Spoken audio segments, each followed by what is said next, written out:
Hi friends, ఈరోజు వీడియోలో రితికా నాయక్ తెలుగులో యాక్ట్ చేసిన movies budget and collections and hits and flops గురించి తెలుసుకుందాం. So let's start our video. Number 1, అశోకవనంలో అర్జున కళ్యాణం. ఈ మూవీ 2022లో విడుదలైంది అండ్ ఈ మూవీ యొక్క డైరెక్టర్ విద్యాసాగర్ చింతా.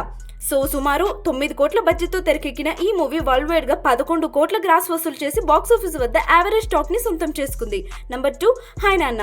ఈ మూవీ 2023లో విడుదలైంది. దర్శకుడు శౌర్యు. సుమారు 40 నుంచి 50 కోట్ల బడ్జెట్తో తెరకెక్కిన ఈ మూవీ వరల్డ్ వైడ్గా 65 నుంచి 75 కోట్ల గ్రాస్ వసూలు చేసి బాక్స్ ఆఫీస్ వద్ద సూపర్ హిట్ విజయాన్ని సొంతం చేసుకుంది.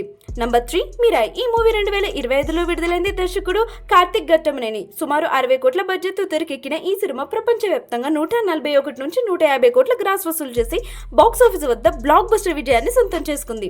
Number 4, Korean Kanakaraju. ఈ మూవీ ఆగస్టు 7న రిలీజ్ అయింది. ఈ మూవీ యొక్క దర్శకుడు మెర్లపాక గాంధీ. ఈ మూవీ యొక్క బడ్జెట్ 80 to 100 crores. మరి ఈ మూవీ ఎంతవరకు కలెక్ట్ చేస్తుందో చూడాలి. నెంబర్ 5, డ్యూయెట్. ఈ మూవీ త్వరలో విడుదల కానుంది. ఈ మూవీ యొక్క దర్శకుడు మిథున్ వరదరాజ కృష్ణన్. ఈ మూవీ యొక్క బడ్జెట్ 10 నుంచి 30 కోట్లు. సో ఈ లిస్ట్ లో రితికా నాయక్ యాక్ట్ చేసిన మూవీలో మీ ఫేవరెట్ మూవీ ఏదో కామెంట్స్ లో తెలియజేయండి. అండ్ అలాగే Korean Kanakaraju duet movies worldwide గా ఎంత గ్రాస్ కలెక్ట్ చేస్తాయని మీరు అనుకుంటున్నారో మీ గెస్ట్ ని కూడా కామెంట్స్ లో చెప్పండి. వీడియో నచ్చితే లైక్ చేసి మీ ఫ్రెండ్స్ తో షేర్ చేయండి. ఇలాంటి మూవీ కంటెంట్ కోసం మా ఛానల్ స్టోరీ మీద తెలుగుని తప్పకుండా సబ్స్క్రైబ్ చేసుకోండి. See you all in next video. Thank you so much for watching. Bye.